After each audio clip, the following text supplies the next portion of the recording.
5 মাসে যবে থেকে ইউনূস সরকার ক্ষমতায় বসে আছে তবে থেকে ৫৮,০০০ কোটি টাকা ঘাটতি বাংলাদেশে।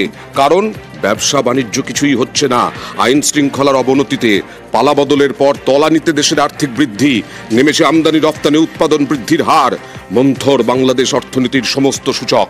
আর এরই জন্য আয় বাড়াতে প্রচুর শুল্ক কর বাড়িয়ে দিয়েছে, যার ফলে মানুষের উঠবে নাভিশ্বাস।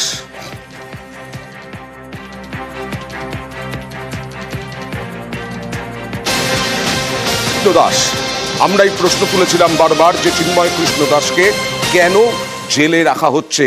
শয়ে শয়ে জঙ্গি, ভারত বিদ্বেষী, তাদেরকে মুক্তি দিয়ে দেওয়া হচ্ছে, চিন্ময় কৃষ্ণ দাসকে কেন জেলে রাখা হচ্ছে? কিন্তু এবার বাংলাদেশ হাইকোর্ট কেন জামিন পাবেন না চিন্ময়, সেই প্রশ্ন তুলে বাংলাদেশ হাইকোর্ট 2 সপ্তাহের মধ্যে ইউনূস সরকারের জবাব তলব করল। মঙ্গলবার বাংলাদেশ হাইকোর্টের 2 বিচারপতির বেঞ্চে চিন্ময়ের জামিনের আবেদনের প্রাথমিক শুনানি। চিন্ময়ের জন্য আজকে তারিখ ধার্য ছিল। হিয়ারিং করে রাষ্ট্র অনারেবল হাইকোর্ট ডিভিশন সন্তুষ্ট হয়ে 2 সপ্তাহের 2 উইকসের জন্য রুল জারি করেছেন। কেন তাকে জামিন দেওয়া হবে না এই মর্মে